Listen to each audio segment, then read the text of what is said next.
Bom, pessoal, nesse vídeo a gente vai falar sobre a diferença entre a taxa de juros Selic e a taxa de juros CDI. Basicamente, qual que é a diferença entre as duas?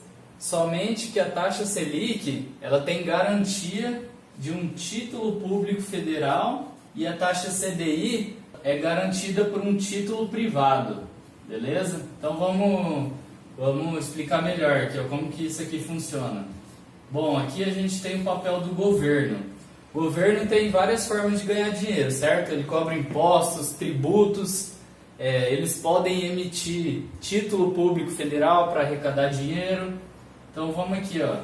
O governo federal emitiu um título público federal para ganhar dinheiro, para captar dinheiro. Esse título público federal, ele é remunerado pela Selic Meta. Como que é feito esse cálculo aqui? A cada 45 dias, o Copom, que é o Comitê de Política Monetária, se reúne para definir se eles vão aumentar ou diminuir a taxa de juros, ou manter a mesma. Então, olha só, aqui a gente tem um banco, aqui ó, banco. Função do banco, basicamente aqui ó, capta dinheiro. Aqui a gente tem pessoal depositando dinheiro, certo? Aqui está entrando dinheiro, ó. Está pegando dinheiro dos investidores, dos agentes superavitários que tem dinheiro e está querendo investir. E aí ele vai lá e empresta para os agentes deficitários, para as pessoas que precisam de dinheiro emprestado.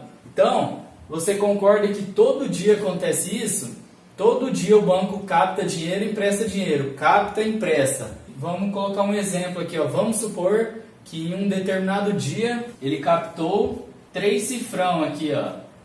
3 cifrão e ele emprestou 1 cifrão. Qual que é o saldo dele aqui? É 2 cifrão, certo? É um saldo positivo.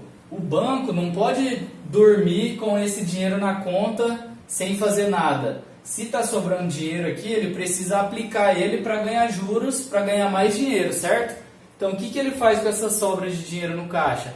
Ele vai lá e compra título público federal, ou ele compra título privado, CDB, enfim, ele faz os investimentos dele, certo? No dia seguinte, o que acontece? Dia seguinte ele captou 1 cifrão e emprestou 3 cifrão. Qual que é o saldo dele aqui, ó?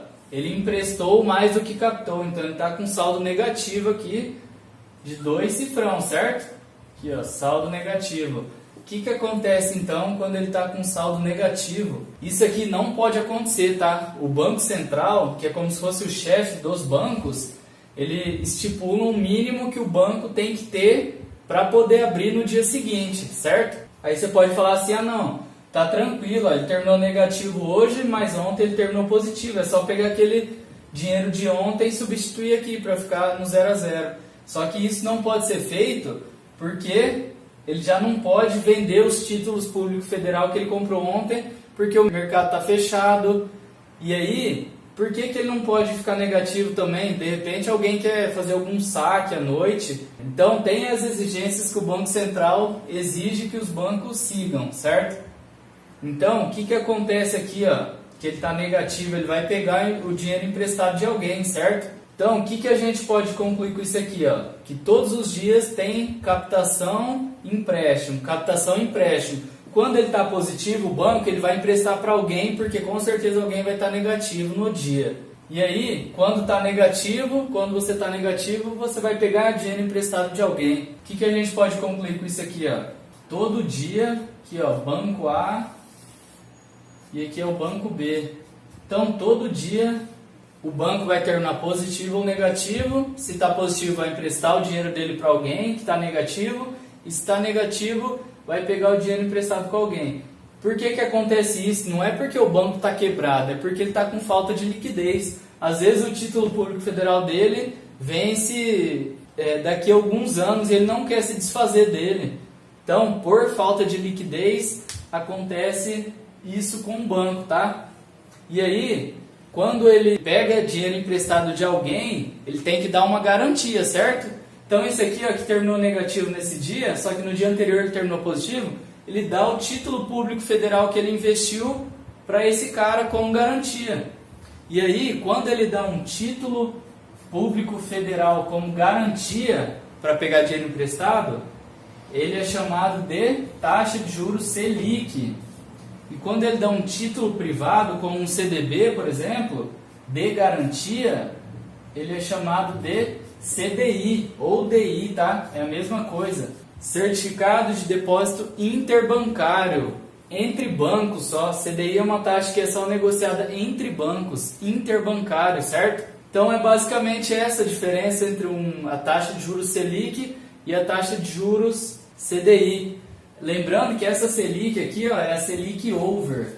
Ela é diferente dessa outra Selic aqui, ó, que é a Selic Meta. Curiosidade aí entre empréstimos, a diferença aí entre uma cooperativa e um banco. Aqui, ó, a gente tem a taxa de juros CDI, certo? E aqui, ó, a gente tem uma cooperativa, ó. Por que é melhor você investir ou pegar dinheiro emprestado de uma cooperativa do que de um banco? A cooperativa, ela vai te pagar um valor mais próximo do CDI, ó, e ela vai te emprestar mais barato, um pouquinho a mais que o CDI, e vai ficar com essa diferença de lucro. Diferente de um banco, né, que já é grande, não precisa ficar correndo atrás de cliente, porque ele já tem muito dinheiro, já tem muitos clientes. Ele paga aqui, ó, para poupança, ele paga 4,5% ao ano, lembra que a gente viu isso em outras aulas? Paga aqui a 4,5% e empresta a 7% ao ano e fica com essa diferença aqui, ó. Beleza? Só uma curiosidade aí entre cooperativa e banco. Bom, é isso aí, vamos pro próximo vídeo.